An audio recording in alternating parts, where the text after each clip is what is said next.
अल्लाह सुब्हानहू व तआला सूरज को मशरिक से तुलू करते हैं, तो क्या तुम सूरज को मगरिब से तुलू कर सकते हो? ये सवाल किया था इब्राहिम अलैहिस्सलाम ने नमरूद से। तो आज मैं कहानी सुनाने जा रही हूँ नमरूद की, जो इब्राहिम अलैहिस्सलाम के दौर के वक्त का बादशाह था और वो खुद को इतना ताकतवर समझता था कि खुद को ही खुदा मानता था। तो चले सुनते हैं नमरूद की कहानी, कैसे उसकी ज़िंदगी ख़त्म हो, कैसे उसका घमंड टूटा, कैसे उसकी मौत हुई। चले शुरू करते हैं नमरूद की कहानी। अब इब्राहिम अलैहिस्सलाम जिस वक्त पैदा हुए थे तब तो बुत परस्ती बहुत ही आम थी। बुत परस्ती होती थी, यहाँ तक कि इब्राहिम अलैहिस्सलाम के जो अब्बा थे, इब्राहिम अलैहिस्सलाम के जो वालिद थे, वो भी बुतें बनाते थे, बुत परस्ती भी करते थे। हर कोई उनके आसपास बुत परस्ती करता था। वो इब्राहिम अलैहिस्सलाम ही एक ऐसे शख्स थे जिन्हें पहले से बचपन से ही समझ नहीं आती थी ये बुत परस्ती थी, कि वो मानने को तैयार नहीं होते थे कि बुत खुदा हो सकते हैं। और मैंने सारा मेरे पिछले व्लॉग में इब्राहिम अलैहिस्सलाम की कहानी सुनाई, कैसे अल्लाह इब्राहिम अलैहिस्सलाम को आग से बचाते हैं, कैसे इब्राहिम अलैहिस्सलाम को अल्लाह के बारे में मालूम होता है, फिर कैसे इब्राहिम अलैहिस्सलाम ये मिशन पर चल पड़ते हैं कि लोगों को अल्लाह की तरफ बुलाना है, लोगों को ये यकीन दिलाना है कि खुदा सिर्फ एक है, वो है अल्लाह रब्बुल इज़्ज़त।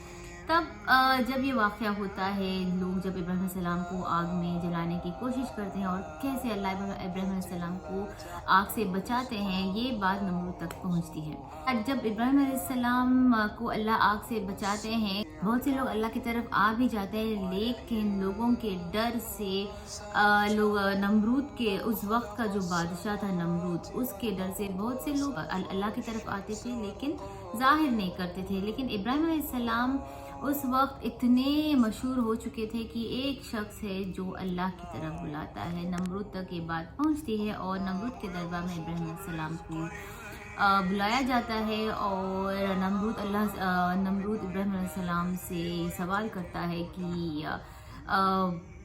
अल्लाह कौन है। वो उस वक्त का इतना बेरहम बादशाह हुआ करता था जो खुद को ही खुदा मानता था और लोगों को मजबूर करता था कि सब उसी को खुदा माने। और अल्लाह ने उसको ऐसी दौलत दी थी, ऐसी बादशाह दी थी, तो उसको वो गुरूर और घमंड आ ही गया था कि वही खुदा है, वो सब कुछ कर सकता है। और वो इब्राहिम अलैहिस्सलाम से भी यही दावा करता है कि मैं खुदा हूँ। ये वाक़या सूरह बकरा में है, जब नमरूद इब्राहिम अलैहिस्सलाम को दावा करता है कि वो खुदा है। तो इब्राहिम अलैहिस्सलाम कहते हैं कि मेरा रब वो है जो ज़िंदगी देता है और मौत भी देता है। My Lord is the one who gives life and causes death। तो ये बात सुनकर नमरूद कहता है कि ये तो मैं भी कर सकता हूँ जो तुम्हारा खुदा कर सकता है। वो अपने दरबार में हुक्म देता है कि दो ऐसे शख्स को लाया जाए जो ऑलरेडी सज़ा के हकदार है। तो कैद खाने से दो शख्स को लाया जाता है और वो कहता है कि एक को ख़त्म कर दो और दूसरे को माफ़ कर दो। और फिर कहता है इब्राहिम अलैहिस्सलाम को, देखा मैंने भी वो किया जो तुम्हारा खुदा कर सकता है, मैंने भी एक को ज़िंदगी दी थी और एक को मौत दी थी। इब्राहिम अलैहिस्सलाम को समझ में आ जाता है कि इसको ये समझाना ही बेवकूफ़ी है। ये बात जब इब्राहिम अलैहिस्सलाम ने समझाने की कोशिश की, वो तो समझा नहीं। तो फिर इब्राहिम अलैहिस्सलाम कहते हैं कि मेरा खुदा सूरज को मशरिक से निकालता है, तो क्या तुम सूरज को मगरिब से निकाल सकते हो? तो नमरूद के पास कोई जवाब नहीं होता इस बात का।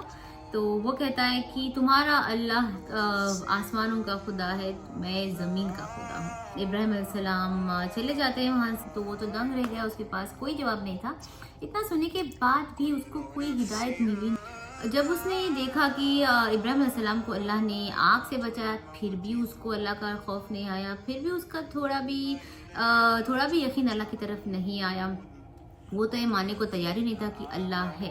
जब इब्राहिम अलैहिस्सलाम ने ये दावा किया कि अल्लाह सूरज को मशरिक से निकालते हैं, क्या तुम मगरिब से निकाल सकते हो, वो दंग तो रह गया, लेकिन फिर भी वो ईमान नहीं लाया। ईमान लाने के बदले उसने तो दावा ही कर दिया कि मेरे पास तो फौज तैयार है कि मैं अल्लाह से ही लड़ सकता। अगर तुम्हारा अल्लाह तुमको बचा सकता है आग से, वो आसमान का खुदा है, तो मैं तो ज़मीन का खुदा हूँ। मैं इतना काबिल हूँ, मेरे पास इतनी ज़्यादा फौज है कि मैं तो तुम्हारे खुदा के साथ लड़ने के लिए भी तैयार हूँ। तो एक दिन ऐसा आता है, अल्लाह सुब्हानहू व तआला मच्छरों की फौज भेजते हैं। आसमान से ऐसी फौज आती है मच्छरों की, जो नमरूद के जितने सिपाहियाँ होते हैं उन सब पर ऐसे हमला करते हैं कि उनका ऐसा खून चूसते हैं, उन्हें ऐसे काटते हैं कि सारी नमरूद की जितनी भी फौज होते हैं वो सब इन छोटे मच्छरों से, क्योंकि नमरूद ने दावा किया था कि नमरूद ने जो खुदाई का दावा किया था, अल्लाह ने उस नमरूद को ख़त्म करने के लिए भेजा तो मच्छर को भेजा। मच्छरों की ऐसी फौज आई जो नमरूद के सारे सिपाहियों को ख़त्म कर दिया, उनका खून चूस चूस कर। लेकिन तब नमरूद जाकर उसके एक महल में छिप जाता है कि कैसे भी वो बच जाए वो मच्छरों से, जिन मच्छरों ने उसके फ़ौज को ख़त्म कर दिया है।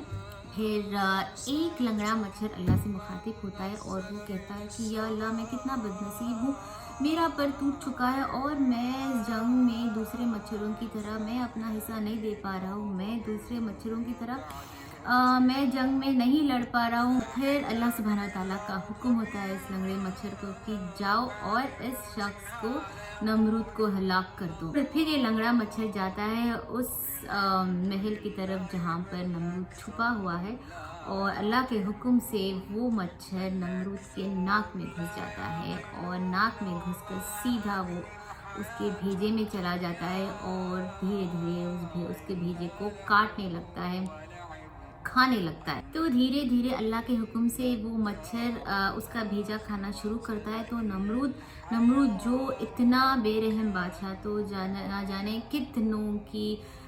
कितनों को बेरहमी से उसने बेहिसाब लोगों को बेरहमी से मारता था, अपना हुक्म चलाता था, खुद को खुदा बोलता था। जब वो मच्छर उसका भेजा धीरे धीरे खा रहा था, उसे इतनी तकलीफ़ होती थी, कभी वो पागलों की तरह अपना सर दीवार पे मारता और कभी उस सिपाहियों को बोलता कि कोई वज़न चीज़ से उसके सर पे मारे कि उसे थोड़ी राहत मिल जाए। वो ऐसी तकलीफ़ में मुब्तला हो चुका था जो उसकी मदद कोई नहीं कर सकता था। और जैसे जैसे मच्छर उसका भेजा खाते जाता, वो ज़ोर ज़ोर से चिल्ला चिल्ला के रोता कि मुझे मारो, मुझे मारो। जो शख्स खुद को इस दुनिया का बाखुदा कहता था, वो अपने ही सिपाहियों के हाथों मार खाता। और जब वो इतना चिल्ला कर रो कर अपने सिपाहियों से कहता कि मुझे मारो, मुझे मारो, मुझे मारो, क्योंकि उसकी तकलीफ कम ही नहीं हो रही थी, तो वो सिपाही इतने ज़ोर से दे मारता है कि नमरूद की जानें निकल जाती है। और जो शख्स खुदाई का दावा करता था, वो शख्स ये कहता था कि मैं भी ज़िंदगी दे सकता हूँ, मैं भी ज़िंदगी ले सकता हूँ। आखिर उसकी ज़िंदगी भी अल्लाह ने ही ली। जब इब्राहिम अलैहिस्सलाम ने नमरूद को समझाने की कोशिश की कि अल्लाह ही है जो ज़िंदगी भी देता है और मौत भी देता है, तभी वो नहीं समझा। जब इब्राहिम अलैहिस्सलाम ने अल्लाह की खुदरत के बारे में समझाने की कोशिश की, सिर्फ अल्लाह ही ये खुदरत रख सकते हैं कि सूरज को मशरिक से निकाल सकते हैं, क्या तू मगरिब से निकाल सकता है, तब भी वो नहीं समझा। अल्लाह मौका देते हैं कि तौबा कर ले इंसान। इब्राहिम अलैहिस्सलाम के समझाने पर भी नमरूद नहीं समझा, ना उसने तौबा की, ना उसने अल्लाह की तरफ ईमान लाया। तो अल्लाह का गज़ब नाजिल होना ही था, और जब अल्लाह का गज़ब नाजिल हुआ उस पर, तो उसका बचना तो मुमकिन ही नहीं था। इसलिए जब हमें अल्लाह तौबा करने का वक्त देते हैं तो इंसान को चाहिए कि तौबा की तरफ आ जाए और अल्लाह के गज़ब से बच जाए, क्योंकि जब अल्लाह का गज़ब आ जाए तो कोई नहीं बच सकता। अल्लाह ने उसको ख़त्म करने के लिए ऐसे मखलूक को भेजा जो इतनी कम ताकत रखता है। जो शख्स अपने आप को ताकतवर समझता था, सारी दुनिया का ही खुदा समझता था, उसको ख़त्म करने के लिए अल्लाह सुब्हानहू व तआला ने सिर्फ एक मच्छर को भेजा जिसने उसको ख़त्म कर दिया। सिर्फ एक मच्छर ही काफ़ी था नमरूद को ख़त्म करने के लिए। तो ये थी कहानी नमरूद की, कैसे वो अल्लाह के गज़ब से बच नहीं सका। Thanks for listening. अल्लाह हाफ़िज़।